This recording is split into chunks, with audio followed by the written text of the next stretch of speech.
अस्सलाम वालेकुम students, welcome back.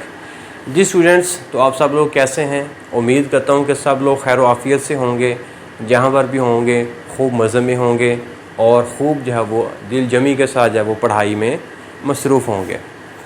तो बेटा आज हम स्टडी करेंगे सिंपल हार्मोनिक मोशन की second example that is simple pendulum. इससे पहले हमने स्प्रिंग मैथ सिस्टम को स्टडी किया था और स्प्रिंग मैथ सिस्टम के अंदर हमने ढेर सारी बातें की थी और उन तमाम ढेर सारी बातों का जो ऑब्जेक्टिव था वो था कि हमने मैथ स्प्रिंग सिस्टम जो है उसकी मोशन को प्रूफ करना था कि वो SHM परफॉर्म करती है। तो हमने प्रूफ किया था कि वो जो ऑब्जेक्ट है, वो जो सिस्टम है स्प्रिंग मैथ सिस्टम, वो SHM परफॉर्म करता है। इसी तरह की जो डिस्कशन है वो आज के टॉपिक में हम करेंगे सिंपल पेंडुलम वाले केस में, कि हमारा इस आर्टिकल में अगेन मेन ऑब्जेक्टिव होगा कि सिंपल पेंडुलम जो है आया कि ये SHM परफॉर्म करता है या नहीं। SHM परफॉर्म करता है या नहीं, इसका मतलब क्या है कि वो जो हमने फर्स्ट लेक्चर में मैंने 4 प्रॉपर्टीज़ आपको मैंने बताई थी, ठीक है, तो वो चारों प्रॉपर्टीज़ हैं वो ये सिस्टम जो है वो फुलफ़िल करना चाहिए। तो अगर इस सिस्टम ने वो तमाम प्रॉपर्टीज़ को फॉलो कर लिया, उसको फुलफ़िल कर दिया, तो हम कह देंगे कि ये जो सिंपल पेंडुलम है ये SHM परफॉर्म करता है। और उन चारों प्रॉपर्टीज़ में से एक प्रॉपर्टी जो सबसे ज़्यादा इफ़ेक्टिव थी वो थी कि A is proportional to displacement. ये जो वो सबसे मेन गढ़ है सिंपल हार्मोनिक मोशन करती हुई बॉडीज़ का, ये जो रिलेशन है ये गढ़ है। ये रिलेशन लाजमी जब वो ऑब्जेक्ट फॉलो करेगा जो SHM परफॉर्म कर रहा होगा। तो अब हमने इसी आर्टिकल में इसकी मोशन को ही स्टडी करना है कि आया कि ये जो सिस्टम है, जो सिंपल पेंडुलम वाला सिस्टम है, कि ये SHM परफॉर्म करता है या नहीं करता है, ठीक है। तो अब हमारे पास जो सिंपल पेंडुलम है वो क्या होता है कि एक रस्सी या कोई भी स्ट्रिंग है उसको लें, तो उस स्ट्रिंग के साथ हम एक मैश को जो है वो बांध देते हैं, ठीक है, और इस रस्सी को हम एक फ्रिक्शनलेस सपोर्ट के साथ जो बांध देते हैं। तो ये हमारा एक सिस्टम तैयार हो गया, दैट इज़ सिंपल पेंडुलम। तो सिंपल पेंडुलम के अंदर एक रस्सी है और इस रस्सी की इस स्ट्रिंग की स्पेशलिटी ये है कि this string should be inextensible and weightless, ठीक है। अब प्रैक्टिकली तो ऐसा मुमकिन नहीं है कि हम कोई ऐसी रस्सी या कोई ऐसी स्ट्रिंग लें, कोई ऐसा धागा लें जिसका मैस ना हो, जो इनएक्सटेंसिबल ना हो, ठीक है। और ये जो मैस है that should be point mass, ठीक है। इस स्ट्रिंग के साथ हमने जो मैस को सस्पेंड करना है, this mass should be as much as small, ये जहाँ तक हो सके इसका मैस कम होना चाहिए और पॉइंट मैस होना चाहिए। अब ये जो कंडीशन है कि ये जो मैस है पॉइंट मैस होना चाहिए, रस्सी जो वो वेटलेस होनी चाहिए, इनएक्सटेंसिबल होनी चाहिए, और जो सपोर्ट है ये आपकी फ्रिक्शनलेस होनी चाहिए, ठीक है, फ्रिक्शनलेस होनी चाहिए। अब ये तमाम जो कंडीशन है ये प्रैक्टिकली मुमकिन तो नहीं है, ठीक है। ये एक आइडियल जो पेंडुलम है ये उसकी जो है वो प्रॉपर्टीज़ में आता है, लेकिन प्रैक्टिकली ऐसा मुमकिन नहीं है कि हम जो सपोर्ट ले रहे हैं वो फ्रिक्शनलेस हो।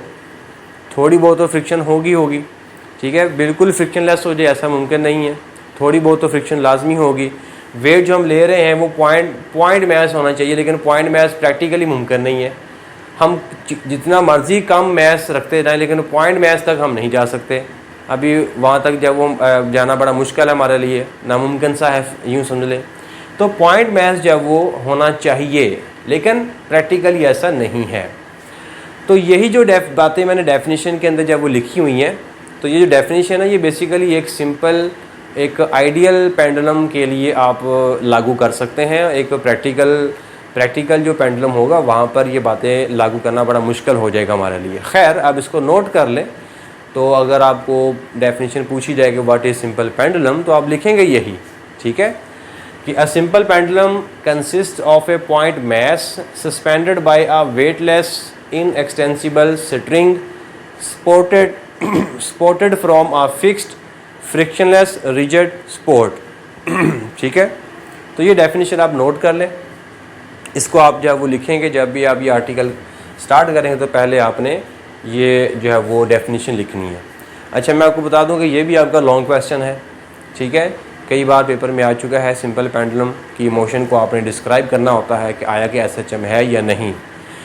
तो सिंपल हार्मोनिक मोशन की 3 एग्जांपल जो हमारी बुक में अवेलेबल है ना बेटा, वो तीनों ही लॉन्ग क्वेश्चन है, ये बात नोट कर लें, ठीक है। स्प्रिंग मैस सिस्टम वाला लॉन्ग क्वेश्चन है, सिंपल पेंडुलम वाला लॉन्ग क्वेश्चन है, इसके बाद हम एक बॉल पढ़ेंगे, बॉल एंड बाउल सिस्टम, वो भी हमारा एक लॉन्ग क्वेश्चन में आता है। ओके बेटा, अब हम इसकी मोशन की तरफ आते हैं। तो सबसे पहले जब वो क्या है कि ये जो रस्सी है इसके साथ हमने मैस को बांधा हुआ है, बिल्कुल ऐसे स्टिल है, रुकी हुई है, अभी मूव नहीं कर रही है, ये इक्विलिब्रियम में पड़ी हुई है शुरू में। तो अब ये इक्विलिब्रियम में कैसे पड़ी हुई है? तो इक्विलिब्रियम हम जानते हैं कि अगर तमाम फोर्सेस का सम, अगर किसी बॉडी के ऊपर 2 या 2 से ज़्यादा फोर्सेस एक्ट कर रही हैं, तो उन तमाम फोर्सेस का अगर सम जो है वो रिजल्टेंट 0 हो जाए, तो वो जो ऑब्जेक्ट है वो क्या हो जाता है? इक्विलिब्रियम में आ जाता है। तो अब ये जो है शुरू में ऑब्जेक्ट डिस्प्लेस करने से पहले ये इक्विलिब्रियम में पड़ा हुआ है। तो इसके ऊपर जितनी भी फोर्सेस लग रही हैं, उन तमाम फोर्सेस का जो रिजल्टेंट होगा वो कैसा होगा? वो 0 के बराबर होगा। तो कितनी फोर्सेस लग रही हैं, अगर हम उन फोर्सेस को अगर हम देखें तो वो फोर्सेस हमारे पास बेसिकली 2 लग रही हैं, ठीक है। अगर ये ऑब्जेक्ट है, ये हमारे पास ये ऑब्जेक्ट है, मैं इसको यहाँ पे बना देता हूँ, ये मेरे पास वो ऑब्जेक्ट है, ठीक है, मैस। अब इसके ऊपर रस्सी बंधी हुई है, ठीक है। तो रस्सी भी क्या कर रही है? इसके ऊपर फोर्स लगा रही है इन अपवर्ड डायरेक्शन। तो रस्सी की मदद से जो फोर्स लगता है उसको हम क्या नाम देते हैं बेटा? टेंशन का फोर्स, टेंशन T। तो टेंशन का फोर्स इस मैस के ऊपर अपवर्ड डायरेक्शन में लग रहा है, और ग्रेविटी का फोर्स इसके ऊपर लग रहा है, मतलब इसका वेट, फोर्स ऑफ ग्रेविटी इसको नीचे की तरफ खींच रही है। तो ये हो गई इसके डाउनवर्ड डायरेक्शन में वेट का फोर्स। तो 2 फोर्सेस एक ही बॉडी के ऊपर equal in magnitude, opposite in direction act कर रही हों, तो वो दोनों फोर्सेस एक दूसरे के इफ़ेक्ट को क्या कर देती हैं? ज़ायल कर देती हैं, नलीफाई कर देती हैं, कैंसिल आउट कर देती हैं। सो जिसकी वजह से वो ऑब्जेक्ट क्या हो जाता है? इक्विलिब्रियम में आ जाता है। तो इक्विलिब्रियम में जब कोई ऑब्जेक्ट आता है तो हम उसके बोलते हैं कि 2 तरह की निशानियाँ होती हैं, ठीक है। या तो वो ऑब्जेक्ट रेस्ट में होगा या वो यूनिफॉर्म मोशन से मूव कर रहा होगा। तो हमारे केस में वो जो ऑब्जेक्ट है वो रेस्ट में पड़ा हुआ है, ठीक है, जब ये इक्विलिब्रियम में है, और रिजल्टेंट जब वो फोर्सेस का 0 है। ओके, तो इस वजह से इन दोनों फोर्सेस का सम 0 होने की वजह से वो ऑब्जेक्ट रेस्ट में है, और जिस पोजीशन पे पड़ा हुआ है हमने उसको नाम दे दिया क्या? Mean position. यहाँ तक क्लियर हो गया? अच्छा, अभी तो कुछ भी अभी हमने बात स्टार्ट ही नहीं की तो अब हम क्या करेंगे? अब हम इस ऑब्जेक्ट को पोजीशन O से पकड़ेंगे और इक्विलिब्रियम में रखते हुए इस ऑब्जेक्ट को फोर्स लगाकर इसको डिस्प्लेस करना शुरू कर देंगे। जो हम इसको डिस्प्लेस कर रहे होंगे, ठीक है, जो हम किसी भी ऑब्जेक्ट को उसकी मेन पोजीशन से डिस्प्लेस कर रहे होंगे, तो साथ ही साथ एक फोर्स उस सिस्टम के अंदर जन्म लेना शुरू कर देती है, और उसी फोर्स को हमने क्या नाम दे रखा है? रीस्टोरिंग फोर्स, ठीक है। रीस्टोरिंग फोर्स क्या होती है? इसकी डेफिनेशन हम जानते हैं कि वो फोर्स जो किसी भी बॉडी के ऊपर एक्ट करती है उसको वो हमेशा मेन पोजीशन की तरफ या वो धकेलती है, पुश करती है। तो उस फोर्स को हम नाम देते हैं रीस्टोरिंग फोर्स।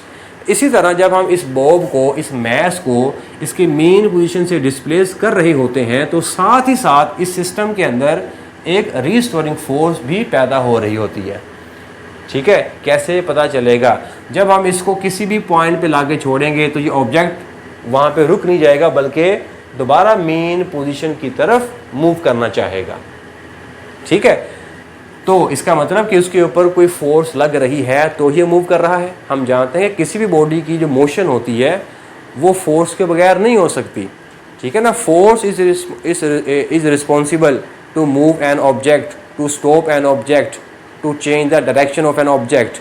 वो फोर्स ही वो एजेंट होता है, वो फोर्स ही वो ज़रिया होता है जिसकी वजह से क्या होता है कि ऑब्जेक्ट या वो मोशन में आते हैं, रेस्ट में आते हैं, वो डायरेक्शन चेंज करते हैं, साइज वगैरह चेंज होता है। खैर, ये हमने 9th क्लास के अंदर पढ़ा हुआ है।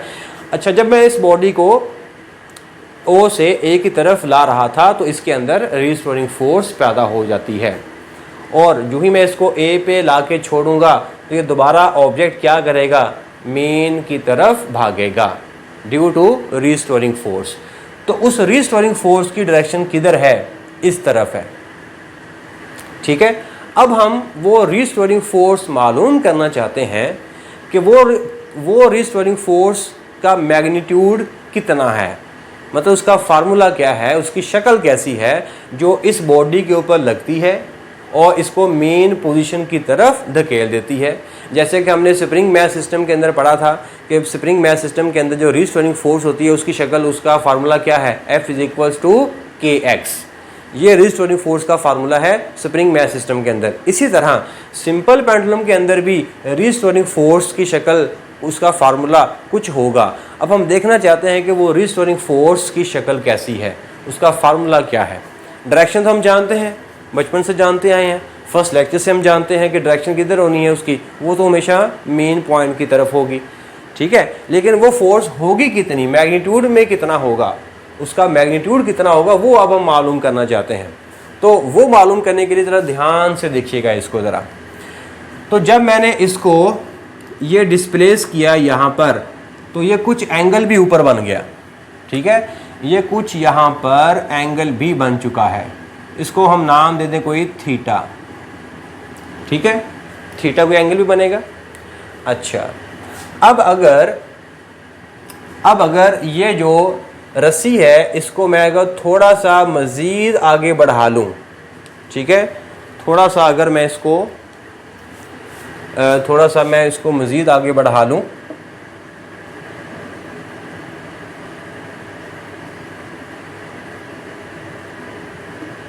ठीक है, ये मैंने इसको डॉटेड लाइन की मदद से मैंने बढ़ा लिया। अब ये जितना मैंने एंगल ये बनाया है उतना ही एंगल जब वो यहाँ पे बनेगा। अगर यहाँ पे 30 डिग्री का एंगल बना है तो ये एंगल भी जब वो 30 डिग्री का होगा, ये वाला एंगल ये थीटा। अगर ये 45 का एंगल है ये भी 45 का एंगल होगा। अगर ये 25 है ये भी 25 होगा। अगर ये 40 है ये 40 होगा। और अगर ये थीटा है तो ये भी थीटा होगा। ये मतलब कि दोनों एंगल्स क्या होंगे, बराबर होंगे।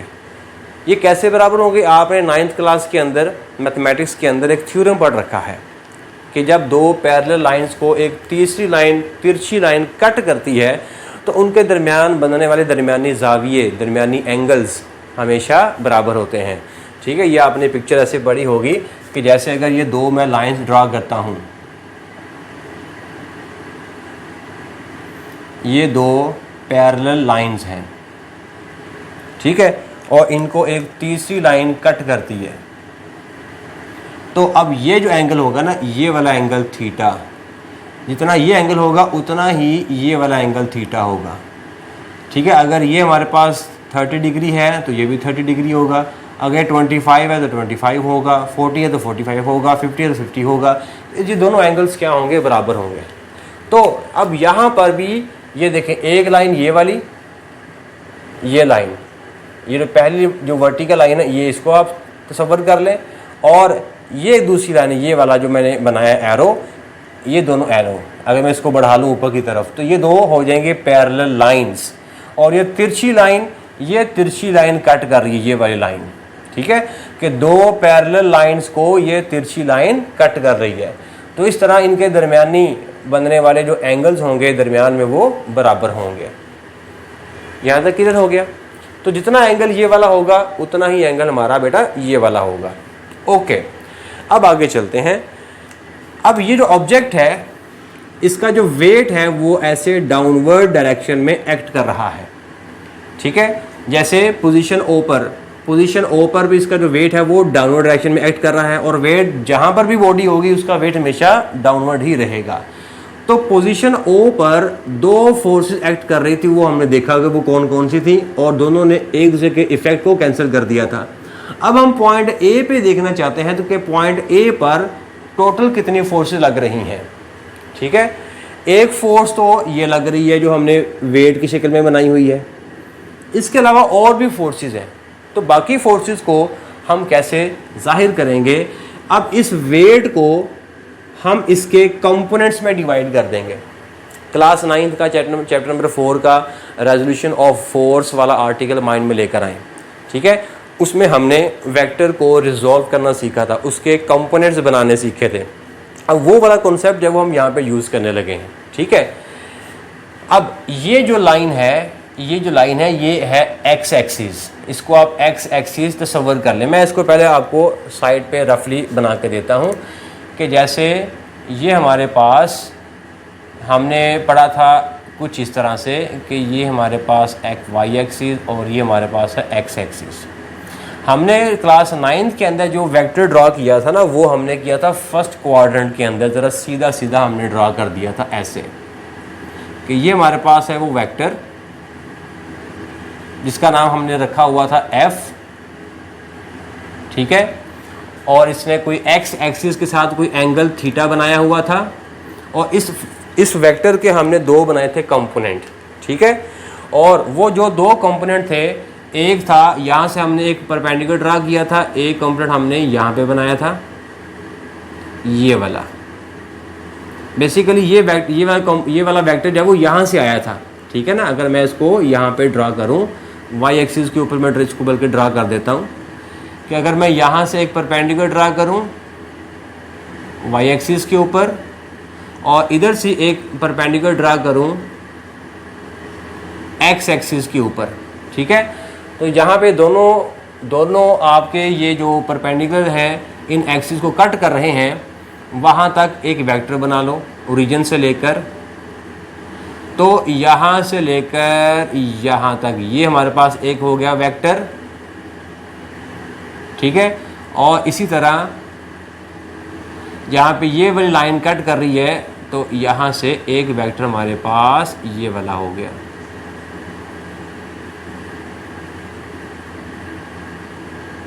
ठीक हो गया। तो ये दो वेक्टर हमारे पास आ गए, यानी कि इस फोर्स को हमने इसके कंपोनेंट्स में क्या कर दिया बेटा, डिवाइड कर दिया।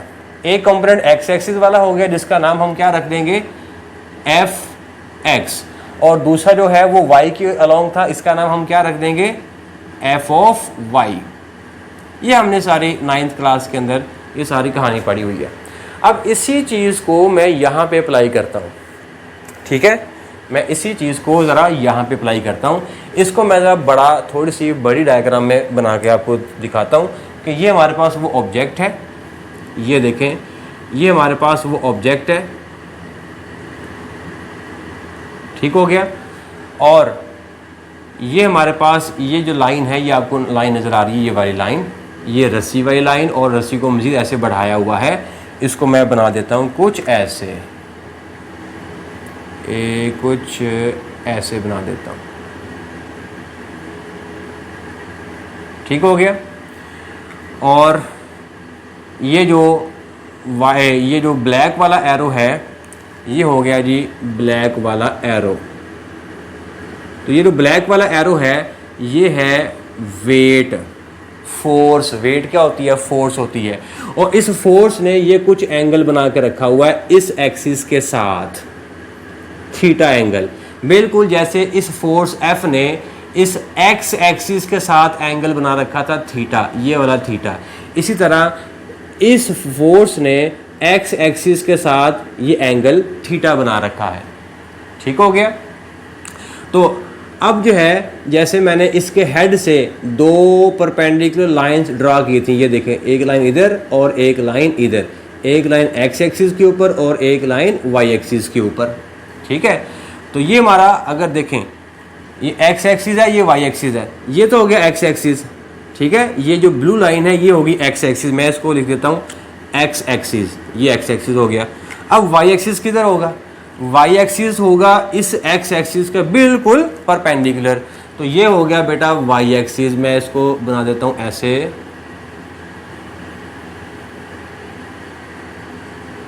बस ये डायग्राम समझना हमारा मेन काम है। ये मैंने बना दिया वाई एक्सिस, मैं इसको लिख देता हूँ वाई एक्सिस, ठीक हो गया। तो अब मैं इसको थोड़ा सा छोटा बना देता हूँ ताकि आपको समझने में आसानी हो, और इसको भी मैं थोड़ा सा छोटा कर देता हूँ। ये आ गया ये चीज़ मेरे अजीज़, ये वाली चीज़, ओहो। ओके जी, ठीक है। जैसे यहाँ पर ये एक्स एक्सिस, ये वाई एक्सिस, इसी तरह ये एक्स एक्सिस है ब्लू लाइन, ये ब्लू लाइन हमारे पास क्या है एक्स एक्सिस, और ये जो रेड लाइन है ये हमारे पास क्या है, ये हमारे पास है बेटा वाई एक्सिस। तो अब ये हमारे पास एक वेक्टर है जिसने एक्स एक्सिस के साथ एक एंगल थीटा बनाया हुआ है, ठीक हो गया। तो अब इस वेक्टर W के हमने दो बनाने हैं कंपोनेंट्स। तो क्या करेंगे, इसके हेड से एक हम परपेंडिकुलर ड्रा करेंगे कहाँ पर, एक्स एक्सिस के ऊपर, और एक परपेंडिकुलर हम कहाँ पे ड्रा करेंगे, वाई एक्सिस के ऊपर। बिल्कुल ऐसे यहाँ से हमने एक ड्रा किया था एक्स एक्सिस के ऊपर और दूसरा हमने ड्रा किया था वाई एक्सिस के ऊपर। इसी तरह हमने एक यहाँ से इसके हेड से एक एक्स एक्सिस के ऊपर ड्रा किया परपेंडिकुलर और एक वाई एक्सिस के ऊपर ड्रा किया, ठीक हो गया।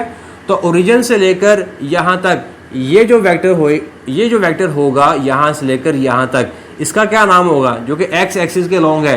तो इस यहाँ से लेकर यहाँ तक होगा एफ एक्स और यहाँ से लेकर यहाँ तक क्या होगा, एफ वाई होगा, ठीक है। तो मैं इसको यहाँ पे लिख देता हूँ कि यहाँ से लेकर यहाँ तक ये जो वेक्टर बनेगा, ये वाला जो वेक्टर बना है, इसका क्या नाम हमने रख दिया बेटा, ये जो कि W है ना, इसलिए ये होगा डब्ल्यू एक्स। इसी तरह ये जो वाई एक्सिस के ऊपर यहाँ तक वेक्टर बनेगा ना, यहाँ तक, यहाँ से लेकर यहाँ तक, ये क्या होगा, WY। हाँ जी बेटा, यहाँ तक क्लियर हुआ। अब इसी चीज़ को मैं यहाँ पे अगर अप्लाई कर दूँ, ठीक है, यहाँ पे अगर मैं अप्लाई कर दूँ, देखें ये हमारा है WX और ये हमारा क्या हो गया WY। जिस तरह ये FX था और ये FY है। जी बेटा, यहाँ तक क्लियर हो गया।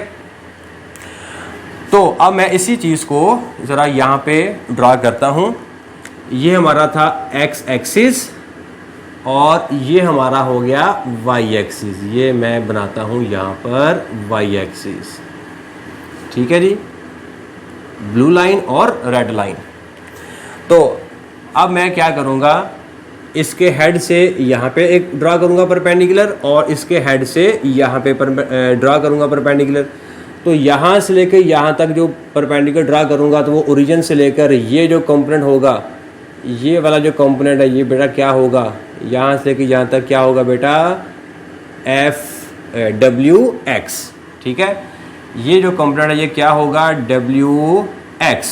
इसी तरह जब ये परपेंडिकुलर एक मैं यहाँ पे ड्रा करूँगा, फर्ज करें यहाँ पे करके, ये यहाँ पे आता है, तो यहाँ से लेकर यहाँ तक ये जो वेक्टर है इसका क्या नाम होगा, ये जो रेड मैंने बनाया है इसका क्या नाम है बेटा, WY।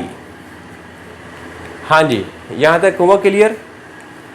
बस ये डायग्राम समझना हमारा मेन काम है, ठीक हो गया। अच्छा जी, अब आगे देखें ज़रा। मैंने यहाँ पे क्या किया, इस फोर्स को, यानी कि इस वेट को, वेट एक फोर्स का नाम है, तो मैंने इस फोर्स को इसके दो कंपोनेंट्स में डिवाइड कर दिया, ठीक हो गया। तो अब मुझे बताएं कि पोजीशन ए पे जब ये ऑब्जेक्ट पड़ा हुआ है, अब इसके ऊपर टोटल कितनी फोर्स लग रही हैं। आप इस बॉडी के ऊपर टोटल जो है वो कितनी फोर्स लग रही हैं, इसको ज़रा ध्यान से देखें। ऑब्जेक्ट इसके ऊपर टोटल कितनी फोर्स लग रही हैं। हमने इस वेट को इसके दो कंपोनेंट्स में डिवाइड कर दिया है। अब हम इस वेट को नहीं देखेंगे, अब हम इसके कंपोनेंट्स को देखेंगे।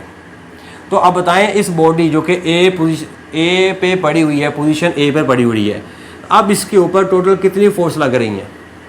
देखें, एक फोर्स ये वाली WX और दूसरी फोर्स WY और तीसरी फोर्स जो कि ये रस्सी से बंधी हुई है ना, ये रस्सी से भी बंधी हुई है, तो ये हो गई जी रस्सी वाली फोर्स। मैं इसको चलो नीले से ड्रा कर देता हूँ। ये हो गई रस्सी वाली, हाँ जी, ये हमारे पास रस्सी है, तो रस्सी भी इस बॉल के ऊपर फोर्स लगा रही है, बॉडी के ऊपर फोर्स लगा रही है, और वो किधर लगा रही है, ऊपर की तरफ, ठीक है, ये ऊपर की तरफ फोर्स लगा रही है। और इस फोर्स को क्या नाम देंगे, टेंशन का फोर्स। तो अब ज़रा सोचें कि how many forces acting on this body at position A. So there are 3 forces. Number 1 tension का फोर्स, WY का फोर्स और WX का फोर्स, क्योंकि W का हमें 2 हिस्सों में डिवाइड कर दिया। तो अब हम इसको नहीं काउंट करेंगे, इसके कंपोनेंट्स को काउंट करेंगे। तो W के दो कंपोनेंट्स इस बॉडी के ऊपर एक्ट कर रहे हैं और एक तीसरा टेंशन का फोर्स एक्ट कर रहा है। तो एक ही बॉडी के ऊपर 3 फोर्सेस एक्ट कर रही हैं साइमल्टेनियसली। तो अगर एक बॉडी के ऊपर 3 फोर्सेस एक्ट कर रही हैं तो बॉडी किधर मूव करेगी, जरा बताएं, सोचो जरा। ठीक है, इस बॉडी के ऊपर 3 forces at a time act कर रही हैं तो बॉडी किधर मूव करेगी? तो आंसर है बॉडी उधर मूव करेगी जिधर इन तीनों फोर्सेस का रिजल्टेंट होगा, जिधर इन तीनों फोर्सेस का क्या होगा, रिजल्टेंट होगा। ठीक है, जैसे मैं आपको क्लास 9 के हवाले से समझाता हूँ कि हमने क्या किया था क्लास 9 में। ये हमारे पास एक ऑब्जेक्ट था, मान लीजिए कि ये हमारे पास एक ऑब्जेक्ट था जो कि यहाँ पे पड़ा हुआ है जिसका मास m है, ऐसे ही था। इसको हम एक इधर फोर्स से धकेलते हैं, एक हम जब ऊपर फोर्स से धकेलते हैं और एक नीचे फोर्स से ऐसे धकेलते हैं इसको। अब बताइए फोर्स किधर मूव, ये बॉडी किधर मूव करेगी? तो आंसर है जिधर तीनों फोर्सेस का रिजल्टेंट होगा। अगर ये वाली फोर्सेस, जिसको मैं नाम दे देता हूँ F1 है, ये हमारे पास फोर्स F2 है और ये वाली फोर्स हमारे पास बेटा क्या है, F3 है।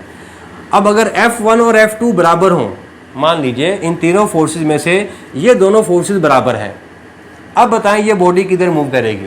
तो बॉडी मूव करेगी इस F3 की डायरेक्शन में, क्योंकि ये दोनों फोर्सेस का असर इस बॉडी के ऊपर नहीं हो रहा, क्योंकि ये दोनों फोर्सेस एक दूसरे के इफेक्ट को क्या कर रही हैं, कैंसिल कर रही हैं। तो सिर्फ एक ही इफेक्ट बचेगा F3 का, तो इस वजह से ये ऑब्जेक्ट F3 की डायरेक्शन में मूव करेगी। अब इसी कहानी को जरा सोचें इसके ऊपर। तो एक फोर्स लग रहा है WX, एक फोर्स लग रहा है WY, एक फोर्स लग रहा है टेंशन का T ऊपर की तरफ, ये टेंशन का T ऊपर की तरफ। तो अगर आप गौर से देखें कि जब मैं इस बॉडी को यहाँ पे लाके छोड़ता हूँ तो बताएं क्या बॉडी इधर मूव करती है, क्या बॉडी इधर मूव करती है, क्या बॉडी इधर मूव करती है? 3 डायरेक्शन होंगी। ठीक है, तो जब मैं इसको यहाँ पे लाके छोड़ता हूँ तो बॉडी मूव करती है इस डायरेक्शन में, यानी कि WY की डायरेक्शन में मूव कर रही है। तो अगर WY की डायरेक्शन में वो मूव कर रही है तो फिर टेंशन और WX किधर गए? यस, ये बिल्कुल इन्हीं दो फोर्सेस की तरह ख़त्म हो गए, यानी कि टेंशन और WX ये दो फोर्सेस ऐसी हैं जो इस बॉडी के ऊपर अपोजिट डायरेक्शन में लग रही हैं और इक्वल इन मैग्नीट्यूड है। ठीक है, WX और T ये दोनों आपस में क्या हैं, बराबर हैं। मैं यहाँ पे लिख देता हूँ कि हियर, चलिए मैं इसको यहाँ पे मेंशन कर देता हूँ। ये हम प्रूफ करने लगे ना कि रीस्टोरिंग फोर्स जो है वो कितनी होती है और उसका फार्मूला क्या है। ठीक है, हियर वेट को हमने इसके 2 हिस्सों में डिवाइड कर दिया है।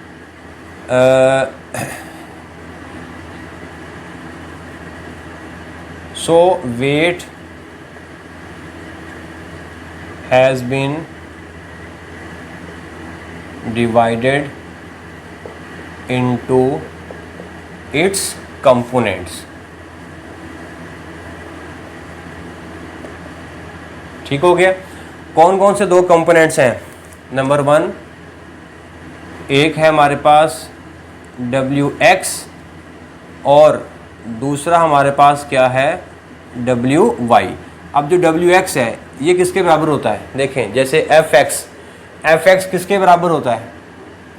तो FX बराबर होता है F cos थीटा और FY किसके बराबर होता है?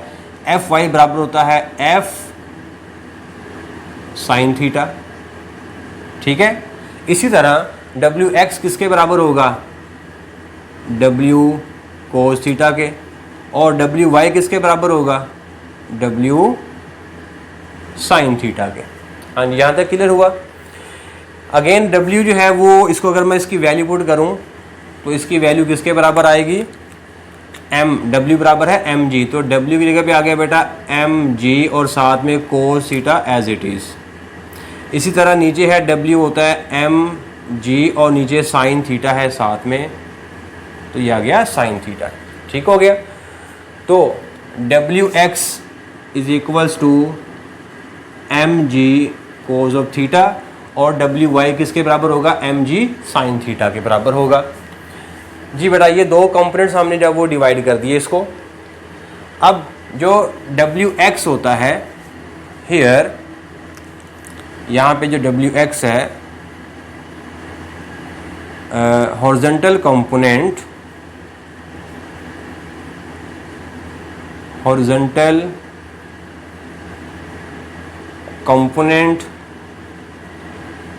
Of weight is equal to tension, ठीक है। so this implies that mg cos theta is equals to tension. So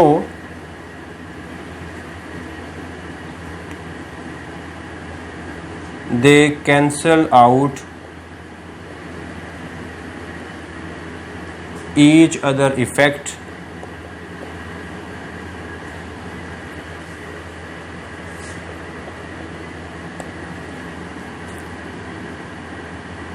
and only one force left, एक ही फोर्स जब वो बाकी बचती है, and this force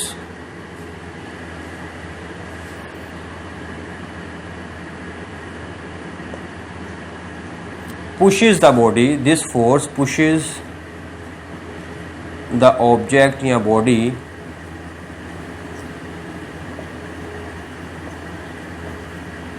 towards mean position, ठीक है।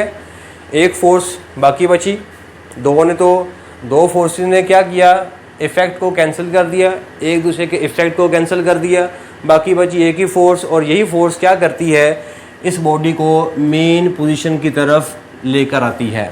तो वो फोर्स जो किसी बॉडी को मेन पोजीशन की तरफ लेकर आए, उसी फोर्स को हम क्या नाम दे देते हैं, restoring force. So hence restoring force का जो फार्मूला है वो क्या होगा, restoring force F R is equals to M G sine of theta. ये हमारे पास जब वो रीस्टोरिंग फोर्स का फार्मूला आ गया, मैग्नीट्यूड आ गया। सिंपल पेंडुलम में रीस्टोरिंग फोर्स कितनी होती है, आंसर है एम जी साइन थीटा होती है। हाँ जी बेटा, यहाँ तक होगा क्लियर कि सिंपल पेंडुलम में रीस्टोरिंग फोर्स का काम कौन होता है, सॉरी रीस्टोरिंग फोर्स जब वो कितनी होती है, तो आंसर है एम जी साइन थीटा के बराबर होती है। आपको एमसीक्यूज में भी पेपर में कई बार आया हुआ है कि in simple pendulum the restoring force, the magnitude of the restoring force is M G cos theta, M G sine theta, M G tan theta, या नन ऑफ दीज या ऑल ऑफ दीज, ठीक है। तो इस तरह ये आपको MCQs की फॉर्म में भी पूछा जा सकता है कि रीस्टोरिंग फोर्स की शक्ल का फार्मूला क्या होता है। तो चूंकि रीस्टोरिंग फोर्स हमेशा उस ऑब्जेक्ट को मेन पोजीशन की तरफ लाती है, इसलिए हम यहाँ पर नेगेटिव साइन भी लिखेंगे कि नेगेटिव साइन सिर्फ क्या शो करता है, ठीक है। Here negative sign shows what, कि फोर्स और डिस्प्लेसमेंट जो है वो आपस में अपोजिट डायरेक्शन में होते हैं, यानी कि फोर्स की जो डायरेक्शन है वो हमेशा अपोजिट होती है किसके, डिस्प्लेसमेंट के। That is negative sign shows opposite direction, opposite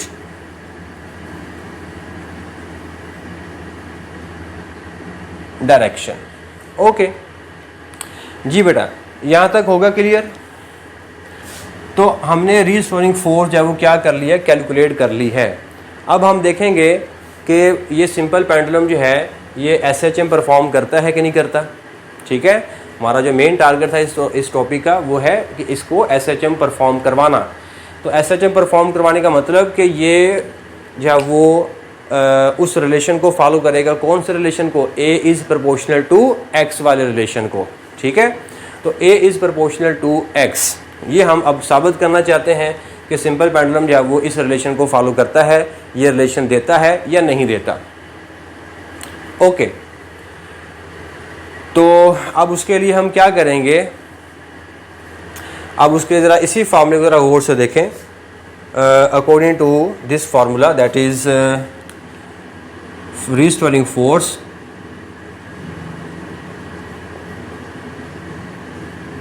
according to formula, कौन सा formula? F is equals to minus mg sine of theta. ठीक है, इसको बल्कि मैं साइड पे लिख लेता हूँ, थोड़ा सा साइड पे करके।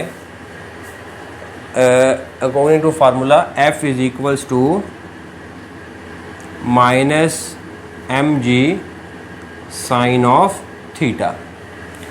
अब इसको इक्वेशन नंबर हम 1 कह देते हैं। अच्छा जी, अब ज़रा गौर से देखिएगा, यहाँ पे साइन थीटा आपने क्लास 9 में पढ़ा होगा। साइन थीटा का फार्मूला क्या होता है? Perpendicular over hypotenuse. ऐसे ही है, इसको भी अपने माइंड में रखना है कि साइन थीटा का फार्मूला है। मैं यहाँ पे लिख देता हूँ कि साइन थीटा वो बराबर होता है परपेंडिकुलर ओवर हाइपोटेनियस। ठीक हो गया, ये फार्मूला याद रखिएगा।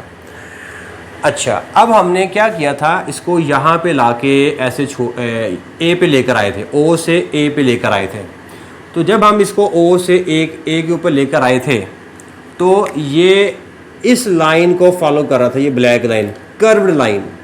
ठीक है, ओ से ए की तरफ जब हम इसको लेकर आए थे तो ये इस कर्व्ड लाइन के ऊपर आया था।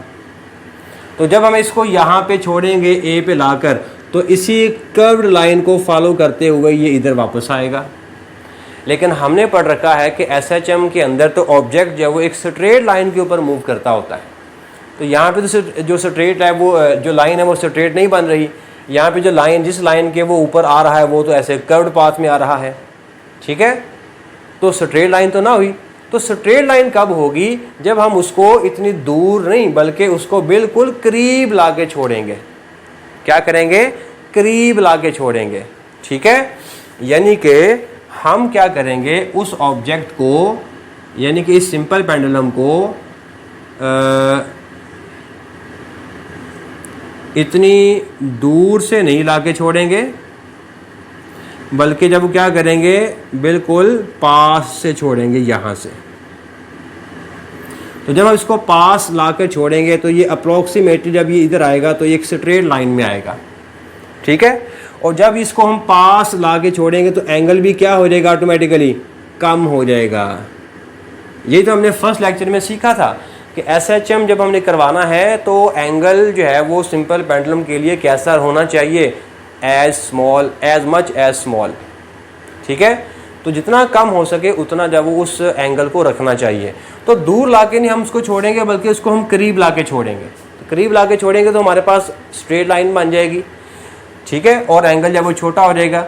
अब जब उसको करीब लाके छोड़ेंगे और स्ट्रेट लाइन बन जाएगी तो इससे क्या होगा?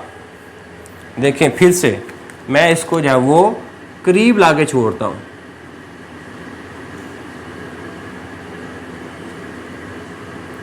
ये ऑब्जेक्ट यहाँ पे पड़ा हुआ था, तो पहले ऑब्जेक्ट जब वो कहाँ पे लाके छोड़ा था हमने? यहाँ पे लाके छोड़ा था। और ये जो पाथ बन रहा था ये कैसा था? कर्व्ड पाथ था। लेकिन अब हम इसको क्या करेंगे? बिल्कुल पास से लाके छोड़ेंगे। फर्ज करें वो पास यहाँ तक बनता है। ठीक है, यहाँ पे लाके छोड़ेंगे। तो जब हम इसको यहाँ पे लाके छोड़ेंगे तो ये जो डायग्राम बनेगी इसको ज़रा गौर से देखिएगा। ठीक है, ये जो है वो स्ट्रेट लाइन बन जाएगी ऑलमोस्ट जब इसको पास लाके छोड़ेंगे। तो जब हम इसको पास लाके छोड़ेंगे तो यही जो कर्व्ड पाथ है ये किस में कन्वर्ट हो जाएगा? स्ट्रेट पाथ में कन्वर्ट हो जाएगा। ठीक है, for small angle curved path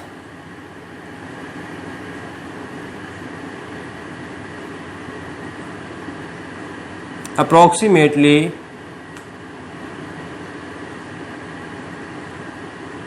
equal to straight path। ठीक है, कि वो जो कर्व्ड पाथ था वो क्या हो जाएगा? एक स्ट्रेट पाथ बन जाएगा। ठीक है, जब वो स्ट्रेट पाथ बन जाएगा, ये वाला एंगल थीटा है। ठीक है, ये एंगल थीटा है। तो अब यहाँ से गौर से देखिएगा, ये जो हमारे पास थी यहाँ से लेकर यहाँ तक, ये इस स्ट्रिंग की लंबाई है जो कि L है। ठीक है, इसी तरह यहाँ से लेकर यहाँ तक ये भी जो स्ट्रिंग है, ये भी हमारे पास लेंथ क्या होगी बेटा? L होगी। ठीक है, और ये जो यहाँ से लेकर यहाँ तक ये जो डिस्टेंस बना है, इसको मैं बोल देता हूँ बेटा displacement x। Is it clear? तो अब ये हमारे पास एक राइट एंगल ट्रायंगल सी बन गई है, राइट एंगल ट्रायंगल बन गई है, जिसमें ये हमारे पास एंगल है थीटा। तो अगर ये थीटा है तो सोचें कि परपेंडिकुलर कौन है और हाइपोटेन्यूस कौन है और बेस कौन है। तो ये जो लंबाई है ना, ये जो लंबाई है, ये वाली लंबाई, ये एंगल जब वो 90 का यहाँ पर बनेगा, ये एंगल 90 का। अगर ये एंगल 90 का है तो हमारे पास ये जो लेंथ है ये कहलाएगी बेटा बेस, और ये जो लेंथ है ये हमारे पास कहलाएगी परपेंडिकुलर, और ये जो लेंथ है ये वाली लेंथ, इसको मैं चलिए नाम दे देता हूँ ना कोई, ओ ए बी, ये मैंने कोई नाम दे दिया। ठीक है, तो अब जो ओ ए है ये बेस है, ए बी जो है ये परपेंडिकुलर है, और ओ बी जो है ये हमारे पास क्या होगा? हाइपोटेनियस। अब इस राइट एंगल ट्रायंगल के ऊपर ये जो हमारे पास राइट एंगल ट्रायंगल बनी है, इस राइट एंगल ट्रायंगल को अगर मैं सीधा बनाऊं तो ये कुछ ऐसे बन जाएगी, ये ऐसे, ये कुछ ऐसे बन जाएगी। ठीक है, जिसमें ये हमारे पास एंगल थीटा हो गया, इसमें ये एंगल 90 का हो गया। ठीक है ना, इसी डायग्राम को मैंने ऐसे बना लिया है, जिसमें हमारे पास ये वाला पॉइंट O है, ये हमारे पास पॉइंट A है, ये हमारे पास पॉइंट B है। तो अब इसमें OA जो है वो ये क्या है? ये बेस है। AB इसमें क्या है? वो परपेंडिकुलर है, और OB हमारे पास क्या है? हाइपोटेनियस है। अब इस राइट एंगल ट्रायंगल के ऊपर साइन थीटा जब वो अप्लाई करें तो साइन थीटा हमारे पास होता है परपेंडिकुलर ओवर हाइपोटेनियस होता है। तो परपेंडिकुलर हमारे पास क्या है? ये है AB, और इसको हमने क्या नाम दिया हुआ था? X। ठीक है, AB का नाम हमारे पास क्या था बेटा? यहाँ पर X था। और हाइपोटेनियस, और हाइपोटेनियस हमारे पास है O से लेकर B तक। तो O से लेकर B तक ये जो लेंथ है ये हमारे पास क्या है? ये L लेंथ है, उसकी लेंथ है, उस रस्सी की लेंथ है L। ठीक हो गया। तो अब ये जो फार्मूला है वो क्या बन जाएगा? साइन थीटा, यहाँ से साइन थीटा किसके बराबर आएगा बेटा? Sine theta is equals to, ये क्या होगा? परपेंडिकुलर ओवर हाइपोटेनियस, यानी कि x ओवर l। ठीक है, x ओवर l। ये हमारे पास आ गया साइन थीटा की वैल्यू। ये साइन थीटा की वैल्यू इक्वेशन नंबर 1 में यहाँ पर पुट कर दें, ये साइन थीटा की जगह पर ये वाली सारी कहानी, इसका खेल तो सारा इसका खेल है। ठीक है, तो f is equals to minus mg। तो साइन थीटा की जगह पर बेटा क्या आएगा? वो वाला फैक्टर आएगा x ओवर l। ठीक हो गया यहाँ तक? अच्छा, अब उसके बाद अगर F जो है, ये जो फोर्स है, अगर मैं इसकी जगह पर ma पुट कर दूं, क्योंकि यही फोर्स है ना जो इस बॉडी के ऊपर लग रही है और इसको जो है वो मेन की तरफ ला रही है, यही नेट फोर्स है, यही रिस्टोरिंग फोर्स है। तो जब भी किसी बॉडी के ऊपर फोर्स F एक्ट करती है तो उसमें एक्सेलरेशन प्रोड्यूस हो जाता है, ये हम जानते हैं। और उस एक्सेलरेशन की जो कैलकुलेशन है वो हम कहाँ से करते हैं, Newton second law of motion से। तो according to Newton second law of motion, according to second law of motion, second law of motion के मुताबिक F is equal M A होता है। तो एम एफ की जगह पर हम क्या पुट करने लगे हैं, इस F की जगह पर, इस F की जगह पर बेटा आ जाएगा हमारे पास एम ए, ठीक है। और राइट हैंड साइड पे कौन है, राइट हैंड साइड पे हमारे पास है माइनस एम जी, और इधर हमारे पास ब्रैकेट में इंटू एक्स ओवर एल। जी बेटा यहाँ तक क्लियर हुआ। अब यहाँ से मैथ और मैथ से कैंसिल हो जाएंगे। बाकी जो चीज़ें बच गई उसको देखें ज़रा, कौन कौन सी चीज़ें बच गई हैं। बाकी चीज़ें बच गई बेटा हमारे पास a is equals to minus G X L. तो जो l है इसको मैं g के नीचे लिख देता हूँ, ये बन जाएगा g ओवर l और इंटू x, ये हमारे पास आ गया x, ठीक है। अब ये जो फैक्टर है हमारे पास, ये वाला फैक्टर, ये हमारे पास क्या है, कांस्टेंट है। ये कांस्टेंट क्यों है, क्योंकि ड्यूरिंग ओसिलेशन क्या इसकी लेंथ में कोई चेंज आता है, क्या इसकी लेंथ जब वो चेंज होती है, छोटी बड़ी होती है, आंसर है नो, वो तो कांस्टेंट रहती है, फिक्स्ड रहती है। तो जिस वजह से length of the pendulum remains constant, इसी तरह जो जी है ये भी कांस्टेंट रहता है। क्योंकि अगर हम इस सिंपल पेंडुलम को हमने सरफेस ऑफ द अर्थ पे रखा हुआ है और वहाँ पे रख के हम जब वो पेंडुलम को परफॉर्म कर रहे हैं, तो ज़मीन के सरफेस के ऊपर या ज़मीन के करीब तरीन जो जी की वैल्यू होती है वो ऑलमोस्ट है वो सेम रहती है, 10 मीटर पर सेकंड स्क्वायर अप्रोक्सीमेटली। तो जी की वैल्यू जब वो ज़मीन के करीब तरीन जब वो सेम रहती है और एल की वैल्यू जब वो कांस्टेंट रहेगी, इसीलिए ओवरऑल ये फैक्टर जब वो कैसा हो गया, कांस्टेंट हो गया, ठीक है। अगर ये फैक्टर कांस्टेंट हो गया तो मैं इसको यहाँ से हटाकर दिस इम्प्लाइज दैट ए, इसको मैं बोल देता हूँ कांस्टेंट। ये आ गया मेरे पास कांस्टेंट और इनटू क्या है, x। So a is equals to minus constant into x। अब हम इस कांस्टेंट को अगर यहाँ से हटाएं तो यही इक्वेशन जब वो प्रोपोर्शनल में जब वो तब्दील हो जाएगी तो हमारे पास जो आएगा आखिरकार जो रिजल्ट आएगा that is a is proportional to minus x, ठीक है। इस कांस्टेंट को मैंने हटाया तो इसकी जगह पर कौन आ गया, प्रोपोर्शनल का साइन। यस, ये रिलेशन क्या बता रही है, a is proportional to x का मतलब कि acceleration is directly proportional to displacement, कि एक्सेलरेशन जब वो डिस्प्लेसमेंट पे डिपेंड करता है, जितना डिस्प्लेसमेंट ज़्यादा होगा एक्सेलरेशन उतना ज़्यादा होगा, डिस्प्लेसमेंट कम होगा तो एक्सेलरेशन भी कम होगा। यही हमारी वो सेकंड प्रॉपर्टी थी, याद है आपको, सेकंड प्रॉपर्टी, कि जिसमें magnitude of the acceleration is directly proportional to the displacement, कि जितना ज़्यादा डिस्प्लेसमेंट होगा उतना ही ज़्यादा एक्सेलरेशन होगा, जितना कम डिस्प्लेसमेंट होगा उतना ही ज़्यादा कम एक्सेलरेशन होगा। तो अब बताएं ड्यूरिंग ऑसिलेशन एक्सेलरेशन कहाँ कहाँ पे ज़ीरो, कहाँ कहाँ पे मैक्सिमम।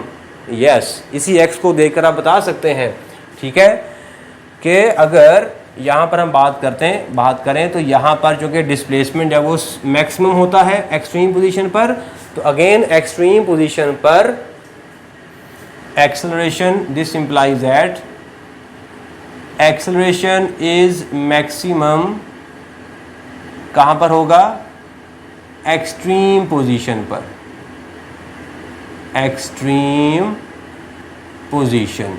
हाँ जी, यहाँ तक बात समझ में आई।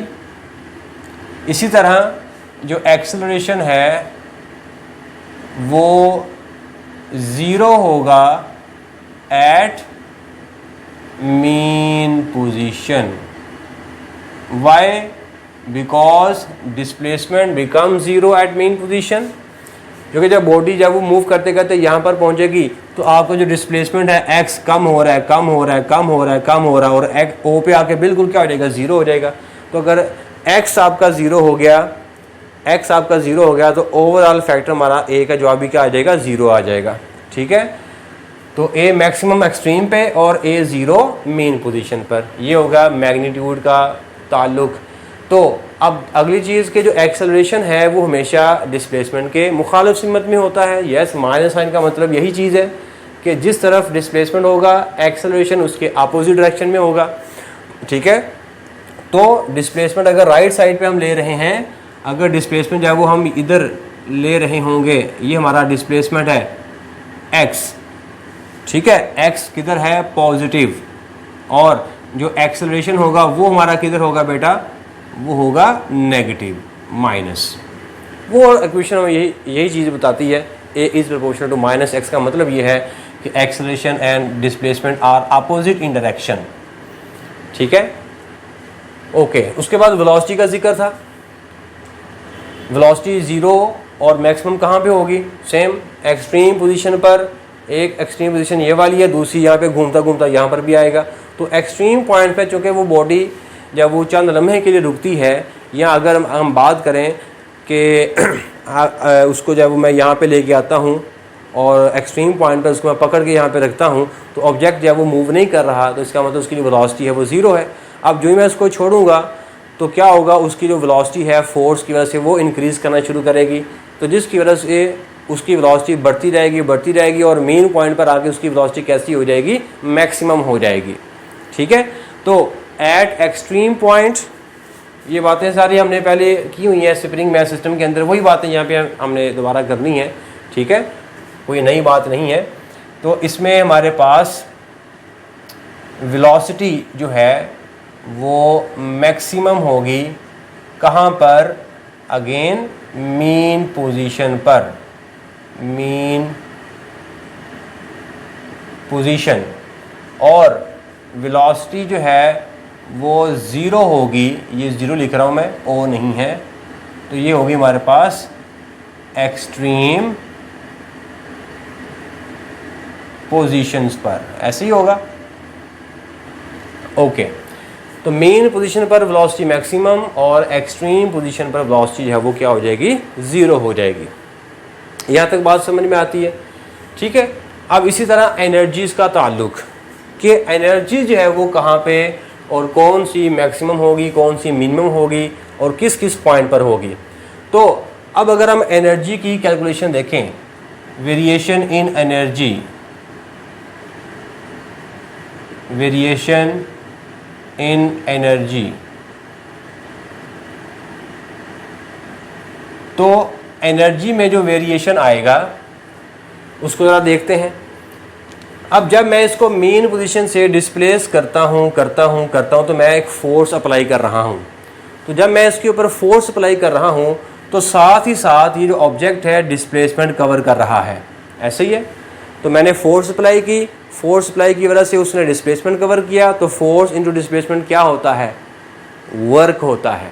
फोर्स और डिस्प्लेसमेंट आपस में मिलकर क्या बनाते हैं, वर्क बनाते हैं। हमने क्लास 9 में चैप्टर नंबर 6 में पहला आर्टिकल पढ़ा था कि force into displacement is equal to work. Yes, तो मैंने यहाँ पे फोर्स अप्लाई की, फोर्स अप्लाई करने के नतीजे में इस बॉडी ने डिस्प्लेसमेंट कवर किया, तो फोर्स इंटू डिस्प्लेसमेंट क्या हो गया, वर्क हो गया। मतलब कि मैंने इस बॉडी के ऊपर वर्क किया है। ठीक है, work is done on an object, work is done.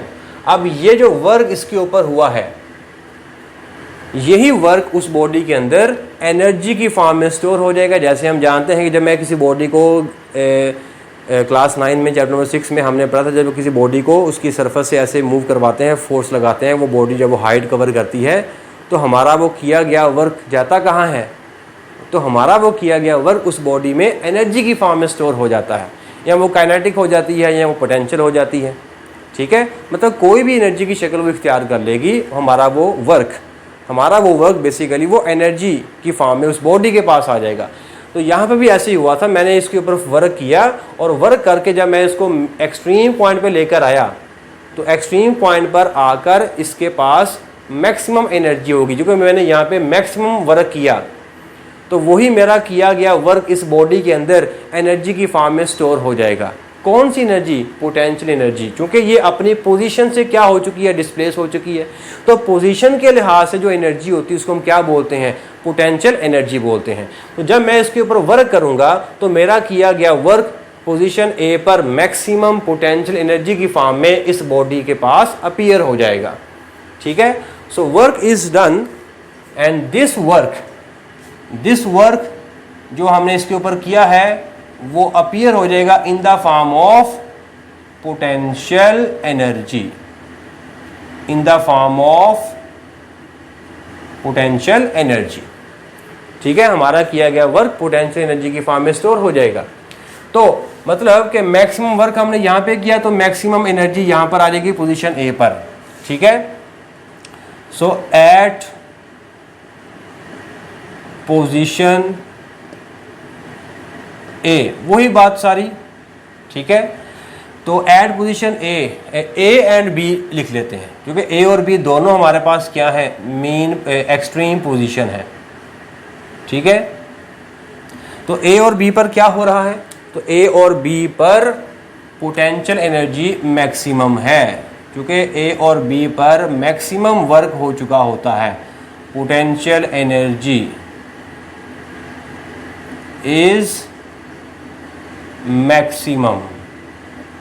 ठीक है, तो लेकिन चूंकि पोटेंशियल एनर्जी मैक्सिमम है और ए पॉइंट पे चूंकि वेलोसिटी क्या होती है? एक्सट्रीम पॉइंट पे जीरो होती है। तो अगर वेलोसिटी जीरो है तो काइनेटिक एनर्जी क्या हो जाएगी बेटा? जीरो हो जाएगी।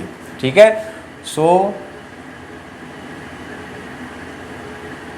Kinetic energy becomes zero and vice versa। मतलब कि जब मैं इसको यहाँ पे लाके छोड़ूंगा तो इसकी पोटेंशियल मैक्सिमम है होती है यहाँ पर और काइनेटिक जीरो होती है, और जो मैं इसको यहाँ पे छोड़ूंगा तो क्या होगा? ये ऊपर आएगी और ऊपर आकर इसकी पोटेंशियल क्या हो जाएगी? जीरो हो जाएगी, क्योंकि ये दोबारा उसी पोजीशन पर आ गया।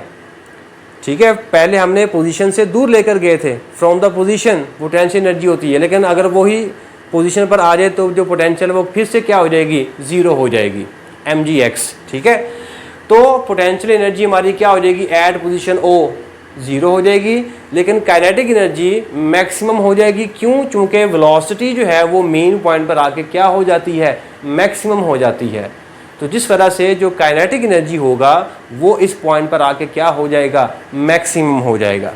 ठीक है, तो पोटेंशियल एनर्जी इस पॉइंट पर, potential energy at point O zero, लेकिन जो काइनेटिक एनर्जी है वो हमारे पास क्या हो जाएगी? मैक्सिमम। ठीक है, मैं यहाँ पे लिख देता हूँ, वहाँ पे जगह काम है, मैंने और भी काम करवाना है।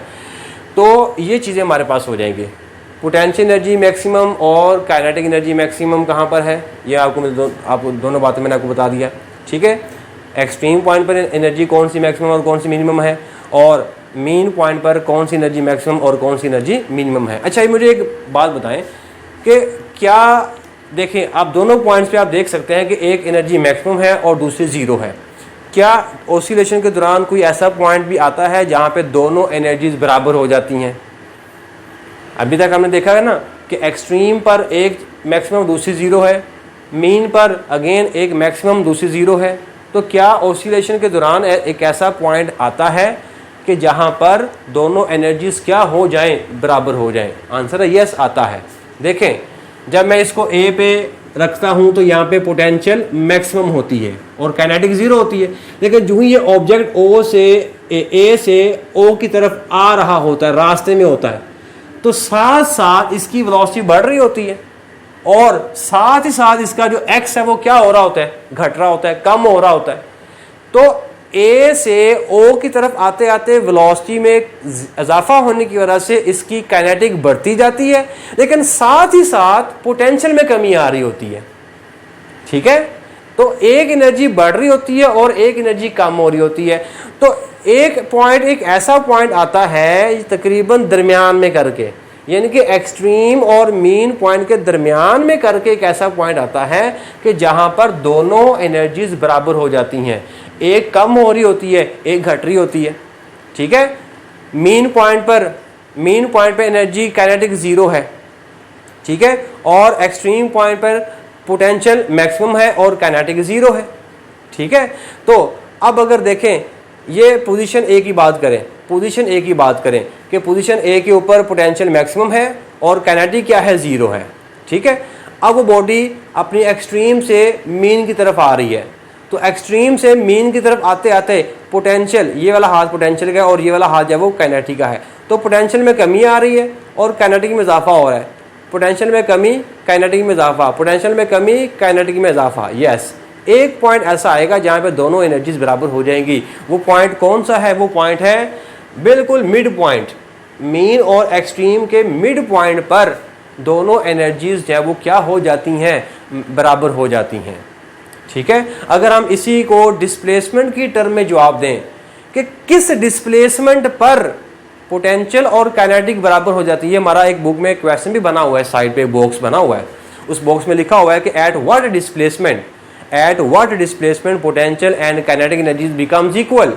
तो आंसर है वो डिस्प्लेसमेंट कितना होगा, अगर यहाँ मेन से लेकर एक्सट्रीम तक ये एम्पलीट्यूड होता है, तो अगर एम्पलीट्यूड को अगर ये बॉडी जब वो दरमियान में आ जाए, यानी कि एम्पलीट्यूड को अगर हाफ कर दिया जाए, so at half of the amplitude the kinetic energies and potential energies become equal, ठीक है। वो डिस्प्लेसमेंट कितना होगा? वो डिस्प्लेसमेंट होगा हाफ ऑफ द एम्पलीट्यूड, क्योंकि यहाँ से लेके यहाँ तक क्या है, एम्पलीट्यूड है, और एनर्जी बराबर कहाँ पे हो रही है, दरमियान में करके, तो एम्पलीट्यूड का आप हाफ ले लो। तो जब एम्पलीट्यूड हाफ पे होता है तो तब दोनों एनर्जीज बराबर होती हैं, ये बात याद कर लें, लिख लें इसको, ठीक हो गया यहाँ तक? ओके, अब आगे चलते हैं। ये हो गया एनर्जीज के बारे में ताल्लुक, वेलोसिटी के बारे में हो गया, एक्सेलरेशन के बारे में हो गया। अब अगली चीज़ है इसकी छोटी सी टाइम पीरियड के बारे में। तो टाइम पीरियड में इसका जो फार्मूला है वो यहाँ पे डायरेक्ट लिख देता हूँ। अगली वीडियो में इंशाल्लाह मैं आपको इसी पेंडुलम का जो टाइम पीरियड है उसकी डेरिवेशन के बारे में आपको बताऊँगा, ठीक है। तो अब मैं इसको सिर्फ इसका जो टाइम पीरियड का जो फार्मूला है उसको मैं यहाँ पे लिख लेता हूँ कि टाइम पीरियड का फार्मूला क्या है।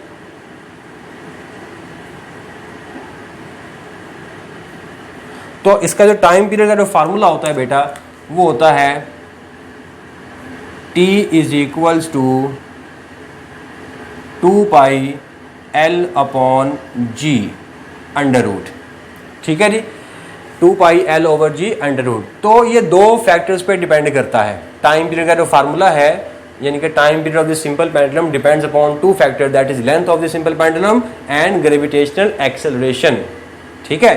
तो टाइम पीरियड का लेंथ के साथ क्या रिलेशन है? सो दिस इंप्लाइज दैट कि time period is directly proportional to under root of the length, ठीक है। और टाइम पीरियड का जी के साथ क्या रिलेशन है? Inversely proportional to square root of G. सिर्फ जी के प्रोपोर्शनल नहीं है, स्क्वायर रूट ऑफ जी है।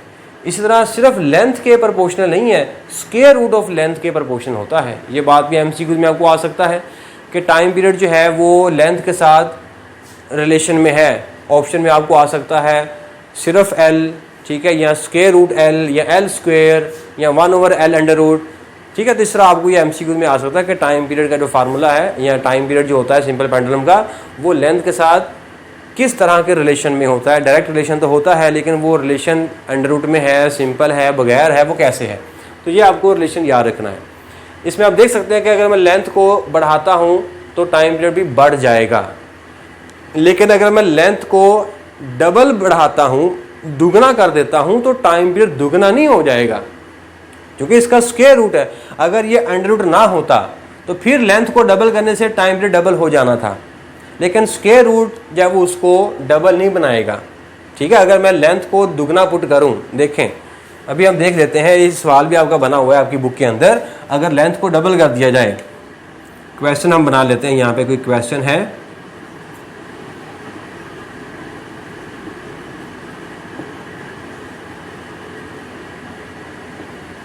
इफ लेंथ बिकम्स डबल, अगर लेंथ डबल हो जाती है, देन तो फिर क्या होगा then time period is equals to what. तो टाइम पीरियड किसके बराबर हो जाएगा अभी देख लेते हैं। ये जो इक्वेशन है इसको हम 1 कह के छोड़ देते हैं, ठीक है। ये अभी हमने लेंथ को बढ़ाया नहीं है ना जी को चेंज किया है, तो टाइम पीरियड इतना होगा। ये टाइम पीरियड पहले वाला टाइम पीरियड है, लेंथ को चेंज करने से पहले पहले जो टाइम पीरियड है वो हमारे पास इतना है। अब हम लेंथ को क्या कर देते हैं, डबल कर देते हैं, यानी कि जो न्यू लेंथ है वो double of the previous length, ठीक है। न्यू लेंथ जो है वो पहले वाली लेंथ का कितना हो चुकी है, डबल हो चुकी है। अब ये जो वैल्यू है वो हम इक्वेशन नंबर 1 में यहाँ पर पुट कर देते हैं। सो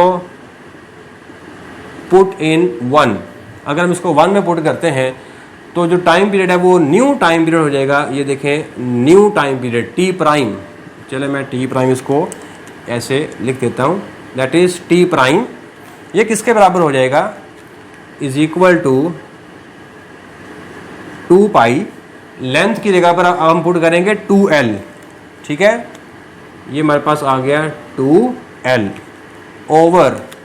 ओवर में हमारे पास कौन है, g और अंडर रूट। ओके, अब इस 2 को स्क्वायर रूट से बाहर लेकर आओ, तो जब ये 2 जो है वो अंडर रूट के बाहर आएगा तो साथ में ये जजर, ये अंडर रूट भी साथ ही आ जाएगा, ठीक है। आप पानी में हाथ डालते हो तो निकालते हो तो पानी भी साथ ही बाहर आ जाएगा। इसी तरह जब आप 2 को इस जजर से बाहर निकालोगे तो ये जजर भी साथ ही बाहर आ जाएगा, पानी भी साथ ही बाहर आ जाएगा, ठीक है। तो हमारा जो फार्मूला हमारे पास बनेगा, नया फार्मूला 2 को बाहर निकालने पर, ये जो 2 है ये मैं शुरू में लिख देता हूँ, ये 2 आ गया बाहर, ठीक है। बाकी जो चीज़ें बची उसको लिख दो। बाकी हमारे पास क्या बच गया, बाकी हमारे पास बच गया 2 पाई l ओवर g, और इधर हमारे पास कौन है, इधर हमारे पास है न्यू टाइम पीरियड, नया टाइम पीरियड। अब ये जो फैक्टर है, ये वाला जो फैक्टर है 2 पाई l ओवर जी under root, 2 pi l over जी अंडर रूट, ये कौन सा है, पुराने वाला टाइम पीरियड है। तो मैं इसकी जगह पर क्या पुट कर सकता हूँ, पुराने वाला टाइम पीरियड। तो जो न्यू टाइम पीरियड है वो बराबर होगा under root 2 times previous time period. जी, ये बात समझ में आई। ये हमारे पास रिजल्ट आएगा कि अगर हम लेंथ को डबल कर देते हैं तो नया टाइम पीरियड पहले वाले टाइम पीरियड से इतने गुना बढ़ेगा। तो ये डबल नहीं है, तो अगर आप 2 का अंडर रूट निकालो तो ये 1 पॉइंट समथिंग आता है, 1.2 मेरा ख्याल आएगा। तो टाइम पीरियड जब वो 1 पॉइंट समथिंग इंक्रीज होता है, डबल नहीं होता, ठीक है। लेंथ को जब अगर हम डबल करते हैं तो टाइम पीरियड डबल नहीं होगा, बल्कि 1 पॉइंट समथिंग जब वो फैक्टर जब इंक्रीज होगा। लेकिन अगर मुझे डबल करना हो टाइम पीरियड, अगर मुझे डबल करना हो लेंथ को चेंज करते हुए और जी को कांस्टेंट रखते हुए, तो फिर जब वो लेंथ को मैं कितना रखूँगा, ठीक है। तो टाइम पीरियड का जवाब जो है वो यहाँ पे 2 आना चाहिए, यानी कि इस फैक्टर की जगह पे 2 कब आएगा, जब मैं लेंथ को कैसा पुट करूँ, 4 गुना, क्योंकि 4 का जो स्क्वायर रूट है वो स्क्वायर रूट बनेगा तो क्या निकलेगा, वो 2 बनेगा। इसलिए अगर मैं लेंथ को 4 गुना करता हूँ, बिल्कुल वही जब हमने simple harmonic motion spring message में पढ़ा था कि मैथ्स को अगर मैं जब वो 4 गुना करता हूँ तब जाके जो टाइम पीरियड वो दुगना होता है। इसी तरह अगर मैं लेंथ को अगर 4 गुना बढ़ाता हूँ तब जाके टाइम पीरियड दुगना होता है। और इसी तरह अगर मैं लेंथ को 9 गुना बढ़ाऊँ तब जाके टाइम पीरियड 3 गुना बढ़ेगा सिर्फ। Is it clear? तो इस तरह जो है वो आप टाइम पीरियड के फार्मूले से खेल सकते हैं, इसको जो है वो इसकी पोस्टमार्टम कर सकते हैं, आप जी को बढ़ा दें, कम कर दें, ठीक है। अगर आपसे कहा जाए कि जो एक सिंपल पेंडुलम है उसको मैंने अर्थ पे रखा, ठीक है, और फिर मैं उसको मून पे ले गया, तो उसके टाइम पीरियड के ऊपर क्या इफेक्ट पड़ेगा ज़रा बताओ। एक पेंडुलम है, उसको पहले मैंने अर्थ पे रखा, उसका टाइम पीरियड नोट किया, फिर मैं उसको ले गया मून पर, और मून पे जाके मैंने उसका टाइम पीरियड नोट किया, तो ज़मीन और मून इन दोनों की सरफेसेस पर कहाँ पर टाइम पीरियड ज़्यादा होगा, कहाँ पर टाइम पीरियड कम होगा, ज़रा सोच के बताएं। ये आपका हिंट है फार्मूला, T = 2 पाई L/G। तो G की वैल्यू अगर लेंथ जो है वो उतनी ही रखी हुई है जितनी ज़मीन पे है उतनी मून पे है, लेंथ अगर कांस्टेंट है, लेंथ अगर कांस्टेंट है तो जी के चेंज होने से टाइम पीरियड चेंज हो जाएगा। ठीक है, तो अगर जी को आपने कैसा रखा हुआ है, जी जो है अगर कैसा हो, कम, अगर जी की वैल्यू कम हो तो टाइम पीरियड के ऊपर क्या इफेक्ट पड़ेगा, टाइम पीरियड बढ़ जाएगा। और अगर जी की वैल्यू ज़्यादा हो जाए तो टाइम पीरियड क्या हो जाएगा, कम हो जाएगा, क्योंकि इन्वर्स रिलेशन है जी के साथ। तो अब ज़मीन के सरफेस के ऊपर जी की वैल्यू कैसी होती है, एज़ कम्पेयर टू मून ज़्यादा होती है। तो अगर जी की वैल्यू मून अर्थ सरफेस पे क्या हो, ज़्यादा हो, तो टाइम पीरियड कैसा हो जाएगा, कम हो जाएगा। ठीक है, और अगर उसी पेंडुलम को अगर मैं मून पे ले जाता हूँ तो मून पे जी की वैल्यू क्या होती है, कम होती है, तो टाइम पीरियड कैसा हो जाएगा, बढ़ जाएगा। तो मून की सरफेस के ऊपर टाइम पीरियड बढ़ जाएगा और उसी पेंडुलम को अगर मैं वापस ज़मीन पे लेके आऊँ तो टाइम पीरियड ज़्यादा हो जाएगा, क्योंकि जी की वैल्यू जब वो चेंज हो जाती है, जी की वैल्यू क्या हो जाएगी, चेंज हो जाएगी। Is it clear? अच्छा, अब अगर मैं आपसे पूछूं कि अगर मैं उसी पेंडुलम को ज़मीन के बिल्कुल सेंटर में ले जाऊं, ज़मीन के सेंटर पे अगर मैं ले जाऊं तब टाइम पीरियड के ऊपर क्या इफेक्ट पड़ेगा। तो आपको पहले ये पता होना चाहिए कि ज़मीन के सेंटर पे जी की वैल्यू कितनी होती है। तो ज़मीन के सेंटर पे जी की वैल्यू होती है 0। तो अगर ज़मीन के सेंटर पे जी की वैल्यू 0 होती है तो जी को आपने रखा 0, यहाँ पे आपने 0 पुट कर दिया। ठीक है, तो समथिंग ओवर 0 वो तो अनडिफाइंड हो जाएगा, इनफाइनाइट हो जाएगा अप्रोक्सीमेटली। तो टाइम पीरियड जो है वो इनफाइनाइट जब वो हो जाएगा, इनफाइनाइट बढ़ जाएगा। ठीक है, जी के लिए अगर आपने 0 कर दिया तो टाइम पीरियड जो है वो इनफाइनाइट, यानी कि ऐसे ही आपने इसको यहाँ पे छोड़ा तो ये इसको पता नहीं कितना टाइम लगेगा जब वो एक वाइब्रेशन मुकम्मल करने में। ये होता है जी का इफेक्ट। अगर जी की वैल्यू ज़्यादा है तो वो जल्दी से अपनी जो वाइब्रेशन मुकम्मल कर लेगा, और अगर जी की वैल्यू कम है तो वो धीरे धीरे से आएगा, आराम से आएगा। ठीक हो गया? ओके, तो ये था टाइम पीरियड के मतलब कुछ इन्फॉर्मेशन। तो आप टाइम पीरियड के फार्मूले से बहुत सारे क्वेश्चन, एमसीक्यू, शॉर्ट क्वेश्चन बना सकते हैं खुद से। ठीक हो गया? अब इसी फार्मूले को यूज़ करते हुए आखिरी चीज़ हम नोट करते हैं इसकी फ्रीक्वेंसी। तो फ्रीक्वेंसी जब वो हम इसकी लिखते हैं तो अगर हमें टाइम पीरियड का पता हो तो फ्रीक्वेंसी हम बड़ी आसानी से बना लेते हैं। उसका फार्मूला हम जानते हैं कि F = 1/T। ठीक है, F = 1/T। तो अगर हम इस T की जगह पर ये सारी वैल्यूज पुट कर दूं तो जो फ्रीक्वेंसी का जो फार्मूला बेटा बनेगा, फ्रीक्वेंसी का जो फार्मूला बनेगा वो बनेगा बेटा 1/2π G/L/√। ये फार्मूला बेटा बनेगा फ्रीक्वेंसी का, सिंपल पेंडुलम की फ्रीक्वेंसी का फार्मूला बनेगा 1/2π G/L/√। तो ये फार्मूला भी आप याद रख लें। इसकी फ्रीक्वेंसी के ऊपर भी क्वेश्चनिंग आपसे पूछे जा सकते हैं कि भाई जी और एल को अगर हम चेंज करते हैं तो फ्रीक्वेंसी के ऊपर क्या इफेक्ट पड़ता है। देख लें, फ्रीक्वेंसी का जी के साथ डायरेक्ट रिलेशन है, लेकिन यहाँ पे टाइम पीरियड का जी के साथ इन्वर्स रिलेशन है।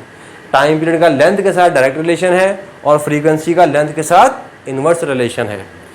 ठीक है, ये भी फार्मूला जब आप नोट कर लें, इसमें क्वेश्चन जब बन सकते हैं। जी बेटा, यहाँ तक होगा क्लियर?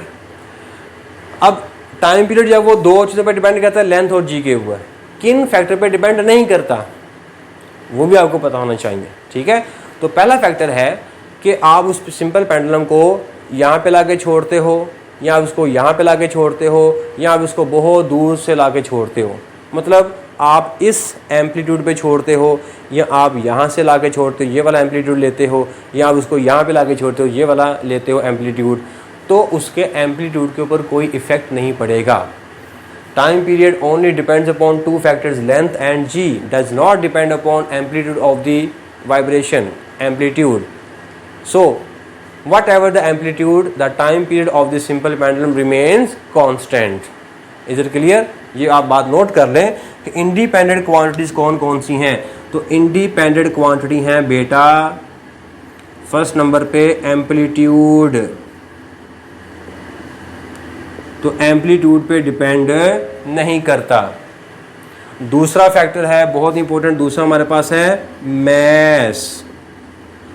ये जो हम रस्सी के साथ, धागे के साथ हमने मैस को बांधा हुआ है ना, ये मैस के ऊपर डिपेंड नहीं करता।